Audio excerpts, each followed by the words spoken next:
Monsoon सक्रिय है और देश के कई हिस्सों में खूब बारिश हो रही है। भारतीय मौसम विभाग के अनुसार मॉनसून ट्रफ अपनी सामान्य स्थिति से दक्षिण में है। इसके कारण देश के विभिन्न हिस्सों में भारी बारिश की संभावना है। मध्य प्रदेश के ऊपर बना निम्न दबाव क्षेत्र उत्तर पश्चिम की ओर बढ़ा है। यह 7 सितंबर तक राजस्थान और गुजरात में डिप्रेशन में बदल सकता है। इन मौसमी प्रणालियों के प्रभाव से रविवार तक गुजरात क्षेत्र में अत्यधिक भारी बारिश होगी। पूर्वी राजस्थान में सितंबर के 6 से 7 को भी अत्यधिक भारी बारिश हो सकती है। अगले 7 दिनों तक इस क्षेत्र में हल्की से मध्यम बारिश के साथ गरज और बिजली की संभावना। दक्षिण प्रायद्वीपीय भारत में भी भारी बारिश की चेतावनी जारी की गई है। मध्य प्रदेश, ओडिशा, पश्चिम बंगाल, सिक्किम, बिहार और छत्तीसगढ़ में 11 सितंबर के बीच अलग अलग स्थानों पर भारी बारिश की संभावना है। असम, मेघालय,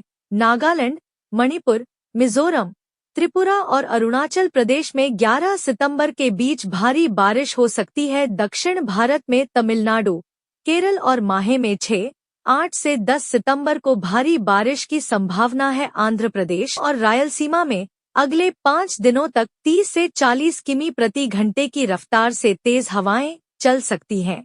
अगले 7 दिनों तक इन क्षेत्रों में हल्की से मध्यम बारिश के साथ गरज और बिजली की संभावना बनी रहेगी। दिल्ली में आज फिर बरसेंगे बदरा।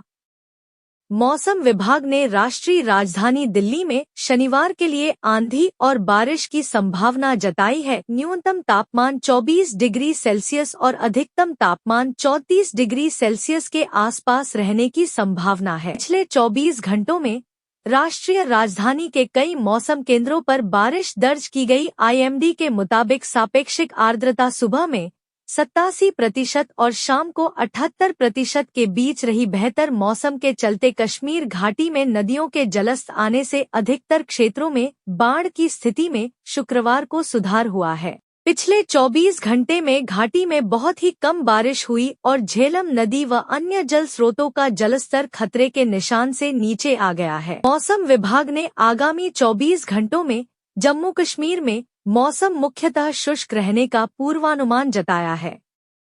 कुछ जगह हल्की बारिश की संभावना बनी हुई है। नदी का जलस्तर खतरे के निशान से नीचे है।